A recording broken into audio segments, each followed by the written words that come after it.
আজ আমি তোমাদের সঙ্গে শেয়ার করব পাবদা মাছের ঝাল। কিভাবে অনুষ্ঠান বাড়ির মতো পাবদা মাছের ঝাল তোমরা বানাবে। আমরা মাছে ভাতে বাঙালি, তাই মাছ ছাড়া ভাত কি ভাবা যায়?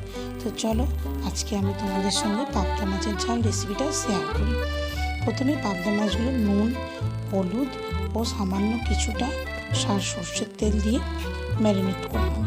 এরপর ভালো করে মাখা হয়ে গেলে একটা মিক্সিং জারের মধ্যে কিছুটা কাঁচা লঙ্কা, আদা কুচি ও সাদা কালো সর্ষে দিয়ে একটা পেস্ট তৈরি করে নেব। তারপর মাছগুলো ভাজার জন্য একটা ফ্রাইং প্যানের মধ্যে তেল দিয়ে মাছগুলো দিয়ে উল্টে পাল্টে মাছগুলো ভেজে নেব।